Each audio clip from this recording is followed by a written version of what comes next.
So on today's edition of Lucy Does Tags that she was tagged to do months ago, I will be doing the no disclaimer book tag. I was tagged by Vix from 1 Minute Reads and Shoei from Starlit Reader. First question is, which tropes in books annoy you the most? I think the thing that will pull me out of a book the most is an unbelievable romance. And this applies to any kind of story, and it seems to happen a lot in films as well. It's like there's an assumption that because the characters are attractive and one's a male and one's a female, then they must automatically be romantically attracted to each other, with no real connection between the two of them apparent at all. This is usually only applied to heterosexual couples. I really hate the trope of women falling in love with asshole men. And I get that this can be maybe a reflection on real life, but I think the trope has been done enough. Question 2, which writers do you feel are overly hyped? For this, the first author that came into my mind was Jeffrey Eugenides.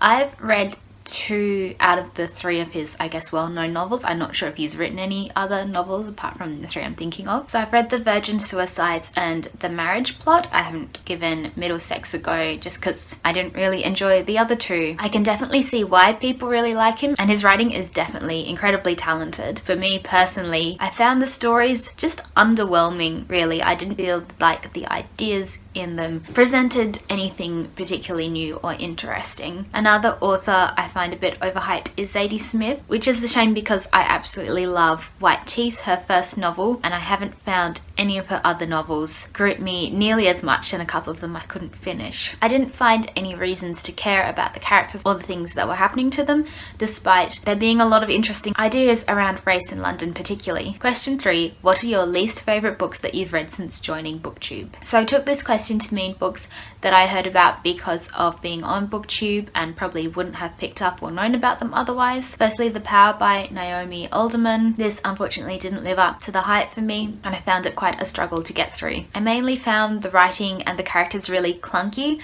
and although I really liked a lot of their ideas behind the story, I found the actual story itself did not present them in an engaging way for me. Another book I didn't really like was Exit West by Mohsin Hamid. I'm kind of curious to read his other book, The Reluctant Fundamentalist, because I know that's quite a famous book. Again, I really liked the concept, and I really liked the beginning of the book. I thought it set up the concept really well of there being doors around the world through which you can travel to get to other countries, and that's how refugees are able to flee war-torn countries. By it being such a short book, I thought that this concept kind of fell flat towards the end. It wasn't really expanded on in any particularly interesting way, and I found the characters really annoying, which doesn't help. The third book that sprang to mind was Station 11 by Emily St. John Mandel. Pretty much any book that I think about that I've read that I've disliked is because I picked it up because the concept was super interesting to me, but the execution of it did not gel with me. This book annoyed me because it felt like it was several books crammed into one, and I would have preferred it if she had separated these different elements and actually written 2 books. So written a book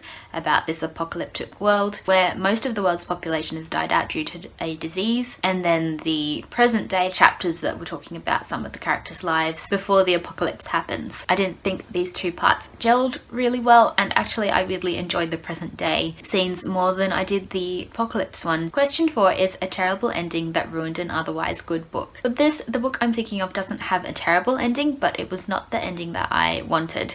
So Idaho by Emily Ruskovich was a book I read last year, I'm pretty sure, and I enjoyed it a lot. It was a book with a lot of atmosphere, a lot of really interesting characters, definitely a character study rather than a plot-driven book. And honestly, I can't really remember what it was about the ending specifically that annoyed me. I just remember it finishing quite abruptly, and even just an extra chapter I think would have helped close off the story and resolve some of the questions. Question 5, which character do you wish had not been killed off? I'm pretty sure everyone who does this tag will mention Harry Potter characters, and I guess for me there's not really that many books that I read where I care about the characters that much that I don't want them to die. So for me in Harry Potter, the 2 deaths that hit me really hard was definitely Hedwig, because that was so shocking and unexpected, and also Fred, of course, because Fred and George Weasley are my favourite characters, and it's devastating to think about George left alone without his twin. Trying to think of stories that aren't Harry Potter, probably Beth and Little Women. Number 6 is what is your bookish pet peeves? Probably my biggest pet peeve is when authors are way too in love with their characters. I think it's definitely natural for authors to really care about their characters and love them because they are people that they spend a lot of time with when writing the story. But I don't think an author's love for their character should get in the way of telling the story. And authors have to remember that a reader doesn't have that same love for their character automatically. Question 7 is what are some books that you think deserve more recognition? I sadly don't have any of these books on me, but some books that I really love that I think should be widely read because I think they would appeal to a wide range of people is Perfume by Patrick Suskind. This is an incredible novel about a man who has the most amazing sense of smell. Smell is the one sense that we very rarely can include in storytelling. The way that Patrick Suskind describes scents is amazing. It's something that I've never encountered with another author. Another book is The Robber Bride by Margaret Atwood. Obviously everyone knows The Handmaid's Tale, and Oryx and Crake is also quite a popular one, but I think I actually prefer Margaret Atwood's more domestic fiction, I guess you could call it, the books about everyday women living in Canada. And this was actually the first Margaret Atwood book I ever read, and I found it extraordinary. It's about 3 friends who all know this woman. I think she was called Zena or Xenia, and the book provides backstories to all 3 of these women and talks about how they met this woman Xenia. And it was just an amazing character study on these 3 women. I love beginnings of stories, and so this book kind of contained 3 beginnings because it would start off right from the beginning of each of the women's lives. Question 8 is what are your thoughts on censorship and banning books? Well, definitely I think banning books is never a good way to go. I think Vic said in her video of this tag that it's important to remember that there's a difference between freedom of speech and freedom to be listened to, and that obviously everyone should have freedom of speech, but they should not expect to be listened to or not to be criticized for their opinion. So that is the end of the tag. I will tag a few people in the description box down below, and I will see you in my next video. Bye!